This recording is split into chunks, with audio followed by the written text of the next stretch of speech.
창조적 상상력으로 꿈을 현실로 만들기. 상상력은 우리가 알고 있는 것보다 훨씬 더 중요한 역할을 합니다. 상상력은 우리의 행복을 좌우할 수 있고 심지어 우리의 지성까지 지배합니다. 그것은 단순히 꿈을 꾸는 것 이상입니다. 상상력은 창조와 성공의 문을 열어주는 열쇠입니다. 우리가 기억과 암기에 의존해서 산다면 과거에 묶여있게 되지만 상상력을 활용한다면 무한한 가능성의 삶을 살아갈 수 있습니다. 월트 디즈니는 무엇이든 꿈꿀 수 있다면 그것을 실행하는 것 역시 가능하다고 말했습니다. 먼저 생각이 있고 그 생각을 아이디어와 계획으로 발전시키며 그 계획을 현실로 변화시키는 것이 바로 성공의 시작입니다. 성공한 사람들은 대부분 상상력을 통해 명확한 목표를 설정하고 그것을 이루기 위해 창조적인 해결책을 찾아내어 실행해 나갑니다.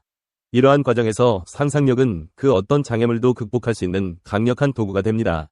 상상력을 통해 우리는 현재의 한계를 넘어 더 나은 미래를 상상하고 그것을 실현하기 위한 구체적인 행동을 할 수 있습니다. 사람들은 종종 어떤 일을 해내지 못하는 이유를 위지력의 결핍 때문이라고 생각합니다. 그러나 위지보다 상상력이 더 큰 영향을 미친다는 사실을 잊지 말아야 합니다. 상상력이 위지와 충돌할 때 늘 상상력이 승리합니다. 프랑스의 의사 에밀 쿠에는 상상력이 위지보다 10배 더 강력하다고 밝혔습니다.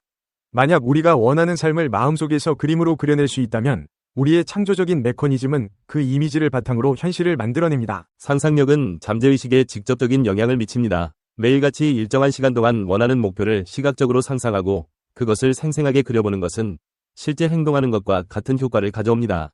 이러한 상상력 훈련은 스포츠 선수들 사이에서도 널리 사용되며 심리학적으로도 그 효과가 입증되어 있습니다. 예를 들어 바트를 던지는 상상을 반복하는 것이 실제 연습과 동일한 효과를 낸다는 사실이 알려져 있습니다. 이는 우리의 뇌가 상상과 실제 경험을 비슷하게 인식하기 때문입니다. 이러한 원리를 이해하고 상상력을 적극적으로 활용하면 우리는 일상생활에서 더 큰 자신감과 성취감을 얻을 수 있습니다. 비즈니스에서도 상상력은 필수적입니다. 상상력이란 과거의 아이디어와 기존의 사실들을 재구성하여 새로운 상품과 새로운 사용처를 만들어내는 능력을 의미합니다.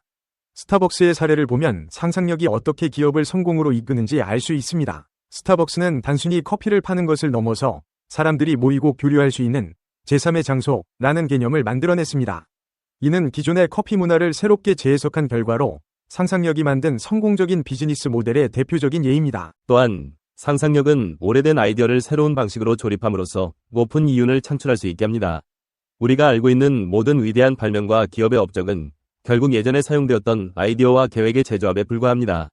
이처럼 상상력은 과거의 것을 새롭게 만들어내는 창조적인 도구입니다. 애플의 스티브 잡스도 상상력을 통해 기존의 기술을 재해석하고 사용자 경험을 혁신적으로 개선하여 스마트폰 시장을 완전히 변화시켰습니다. 이러한 상상력의 힘은 비즈니스 세계에서 성공의 필수 요소로 자리 잡고 있습니다. 상상력, 의식, 그리고 잠재의식 간의 작동 관계를 이해하면 인생의 명확한 목표를 성취하는 첫 번째 단계가 명확한 목표상을 상상하는 일이라는 것을 쉽게 알 수 있습니다.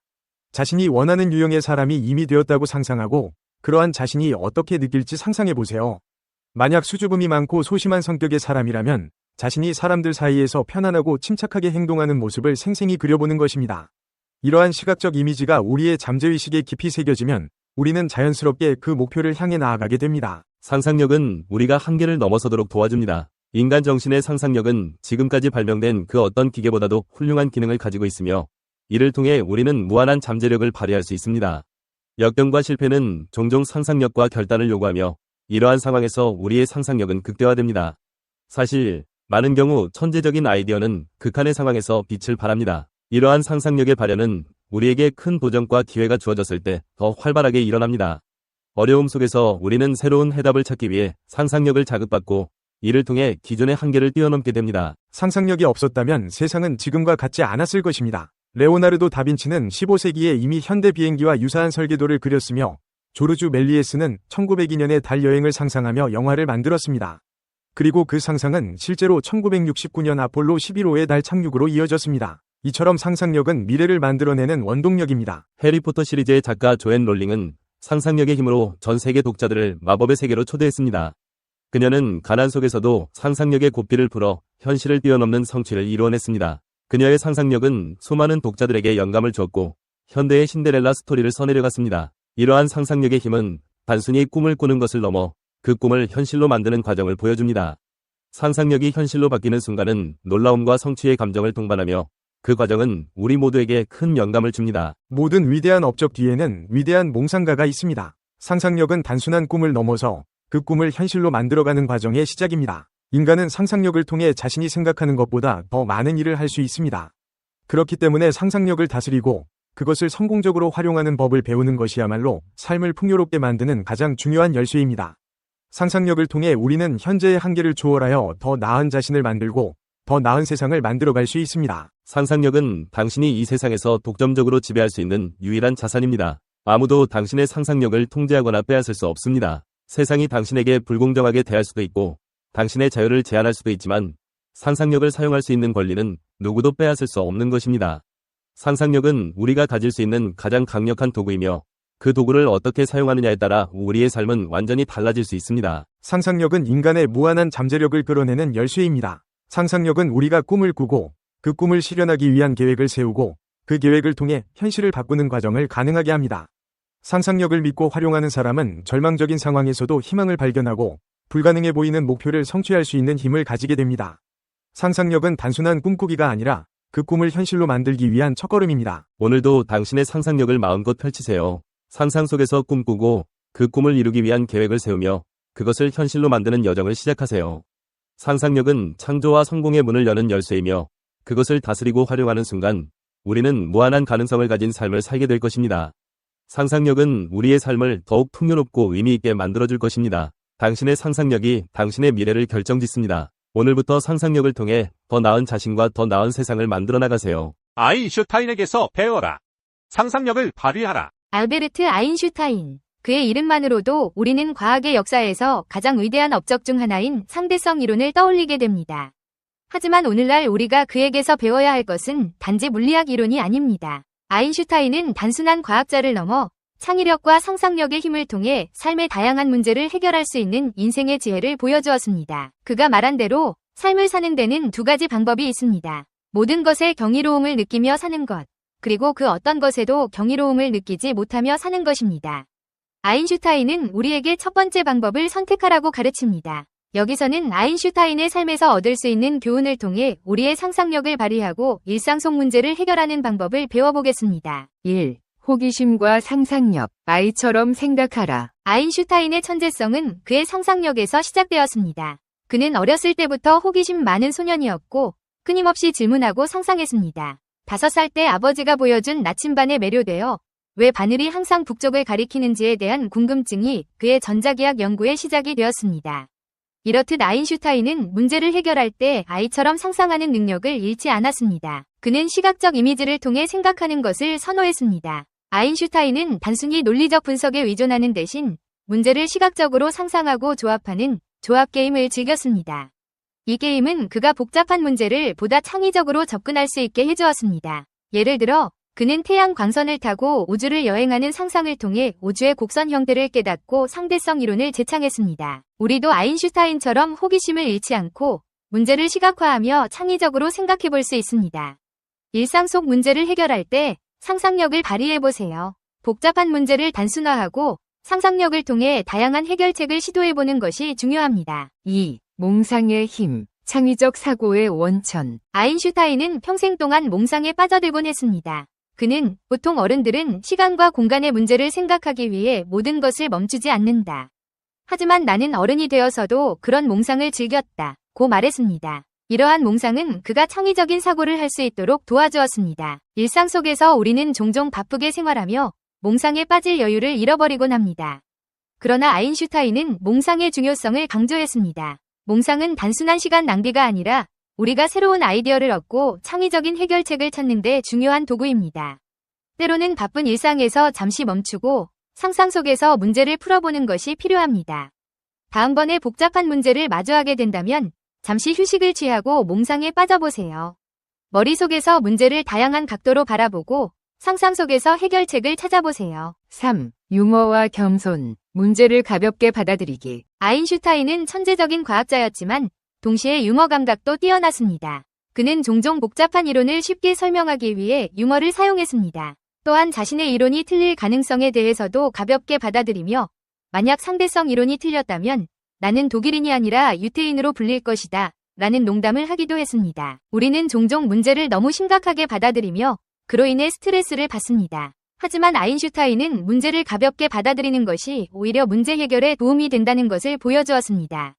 어려운 상황에서도 유머를 잃지 않고 문제를 가볍게 받아들이며 유연하게 대처하는 것이 중요합니다. 4. 지속적인 학습과 탐구. 끊임없이 성장하라. 아인슈타인은 평생 동안 배우고 탐구하는 자세를 잃지 않았습니다. 그는 학교 교육에 얽매이지 않고 독자적으로 다양한 분야를 탐구했습니다. 또한 과학뿐만 아니라 문학, 예술, 철학에도 깊은 관심을 가지고 있었습니다.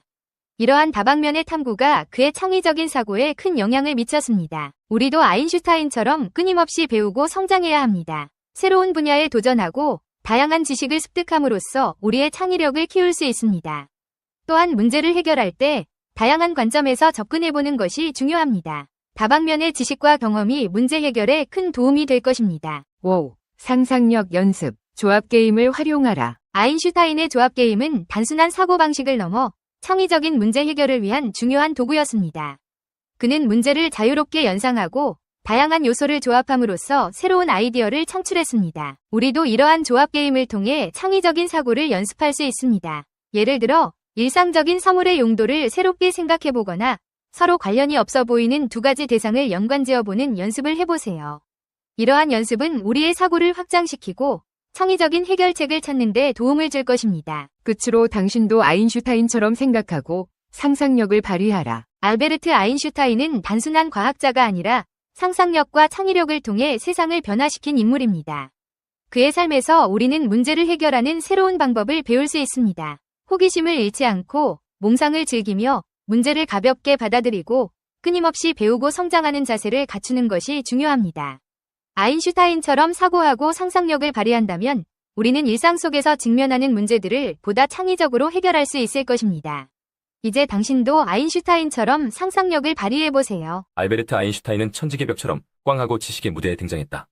아인슈타인은 1901년부터 과학 논문을 발표하기 시작했다. 첫 번째 논문은 액체 표면의 성질에 관한 것으로 한 전문가의 말을 빌리면 완전히 틀렸다.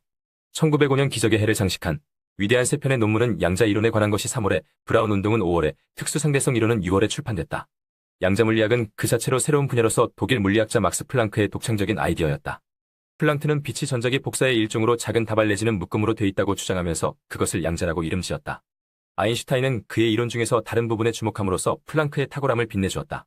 빛이 실제로 별개의 단위들, 즉 광자 형태로 존재한다는 것을 입증한 것이다.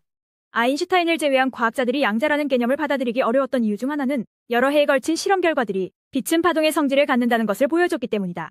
그런데 아인슈타인은 빛은 때로는 파동이면서 때로는 입자라는 둘 다라는 가설을 제시했다. 이는 기존 사고방식으로는 불가능한 발상으로 아인슈타인의 열린 사고가 얼마나 파격적인지를 잘 보여준다. 이런 생각이 받아들여지기까지는, 아니 최소한 이해되기까지는 시간이 좀 걸렸다. 물론 일부 물리학자들은 아인슈타인의 통찰이 사실과 부합한다는 것을 직감했다. 시간이 가면서 파동, 입자 이중성은 1920년대의 양자 구조의 기초가 되었다.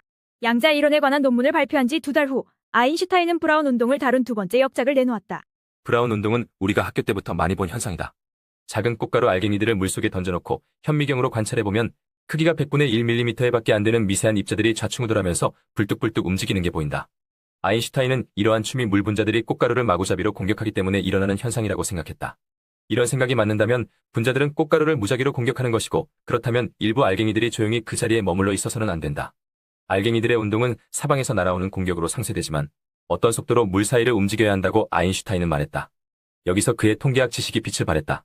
그의 복잡한 계산식이 실험으로 입증된 것이다. 이것은 일반적으로 분자가 존재한다는 것을 보여주는 최초의 증거로 간주됐다. 그러나 그에게 명성을 안겨준 것은 그의 6월에 출판된 세 번째 논문이었다. 이는 MC-자승이라는 결론에 도달한 것도 바로 이 논문에서였다. 특수상대성 이론을 설명하기란 쉽지 않다. 왜냐하면 우리의 상식이 다 깨져버리는 우주의 극단적인 환경을 전제로 하고 있기 때문이다. 여기서 사고 실험이 도움이 된다. 지금 기차역에서 서 있는데 왼쪽에서 오른쪽으로 기차가 굉음을 내며 들어온다고 상상해보라. 기차에 탄 사람이 당신 옆을 지나는 바로 그 순간 기차 안에 차량 한가운데 불이 들어왔다. 이제 기차가 투명하다고 가정해보자. 그러면 안이 들여다보일 것이다. 플랫폼에 서 있는 관찰자인 당신은 빛이 차량 뒤쪽 끝에 도달할 때 차량은 이미 앞으로 움직였다는 것을 알 수 있다.